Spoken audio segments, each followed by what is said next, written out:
ایک جنگل میں ایک ندی کے قریب ایک کچھوا رہتا تھا، اور ایک دن پانی کی تلاش میں وہاں دو پرندے بھی آ گئے اور کچھوے سے ان کی دوستی ہو گئی، اور ایسے ہی وہ روز وہاں ایک دوسرے سے ملتے تھے، باتیں کرتے تھے اور خوش زندگی گزارتے تھے۔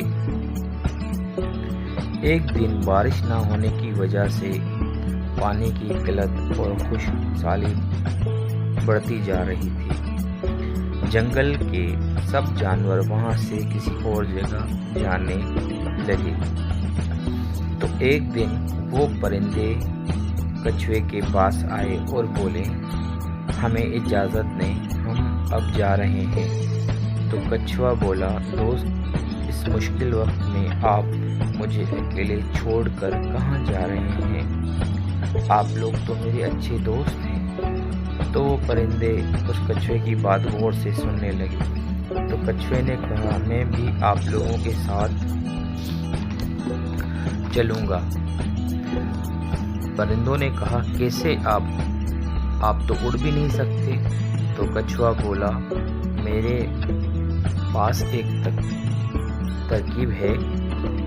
آپ لوگ ایک لکڑی کا ٹکڑا دونوں سائڈوں سے منہ سے پکڑیں، اور میں بھی اس لکڑی کے ٹکڑے کو منہ سے پکڑ کر آپ کے ساتھ ساتھ اڑتے چل سکتا ہوں۔ اور وہ اس طرح لکڑی کا ٹکڑا لے کر آئے اور اڑنے لگے۔ جب کچھوا کھلے آسمان کی طرف نظارے قدرتی دیکھنے لگا تو اس کو خود کو کافی کنٹرول کرنا مشکل ہو گیا، مگر وہ آخر خود کو کنٹرول کرتا رہا، اور ایک جگہ وہ اپنی خوشی کو کنٹرول نہ کر سکا۔ جیسے ہی منہ کھولا، پھٹ کر کے زمین پر آ کر گر گیا اور مر گیا۔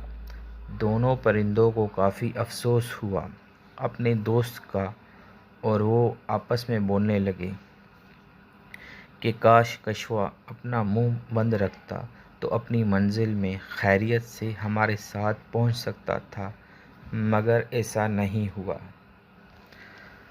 تو پیارے بچوں، اس کہانی کا مطلب یہ ہے کہ ہمیں بڑوں کی باتیں ماننی چاہیے، اور جہاں ضروری ہو وہاں بولنا چاہیے، ورنہ خاموشی بہتر ہے۔ شکریہ۔